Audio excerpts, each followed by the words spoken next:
I received my Mindful Souls box today. I cannot wait to see what's inside. Come with me.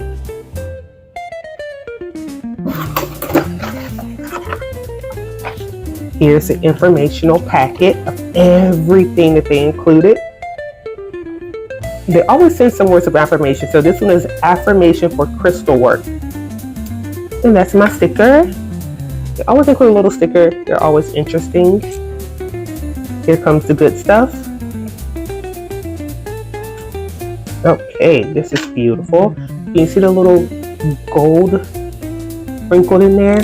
This is a lazuli necklace. So the intentions are intuition and knowledge. It uses the air element and the throat chakra.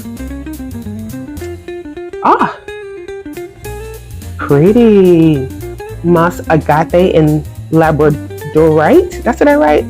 Labradorite bracelet. This one has the intentions of self-growth and balance. The element is earth and water, and the chakra is heart and third eye. It's really pretty. I like the different greens that it encompasses. Oh, I'm excited about that one. It's a tumble stone. Oh, wow. Wow. It's beautiful. The element is water, and the intention is security and protection.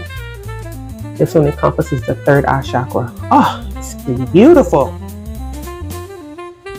Another stone. That's pretty, huh? Oh my gosh. Mahogany obsidian point.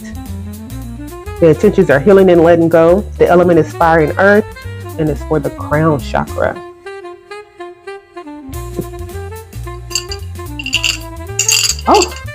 Oh, nice.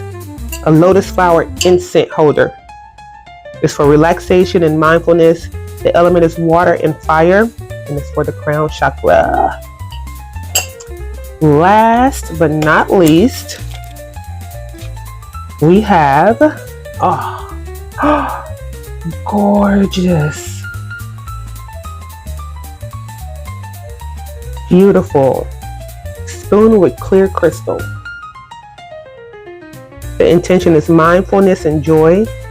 It encompasses all of the earth elements as well as the crown chakra. That is beautiful. The detail is what I love. Oh. And it's not smooth. I can feel all the engravement and everything. So tell me what y'all think. Do you think it's worth it? I mean, you get that. You also get this pamphlet that shows what everything is for, how it's used, the intentions. And then here's the ritual. It's a crystal cleansing and activation. So it's got your instructions, what you need. Again, everything you need is going to be included in this box. And then these are the steps you follow. And it's not difficult either. These are the steps you follow. And then you are to complete that ritual once a day for 30 days, because your next box is coming within 30 days. And then you start a new ritual. So tell me in the comments what you think. You think it's worth it? You want to try it? You want to know how it's going? Let me know. Until next time.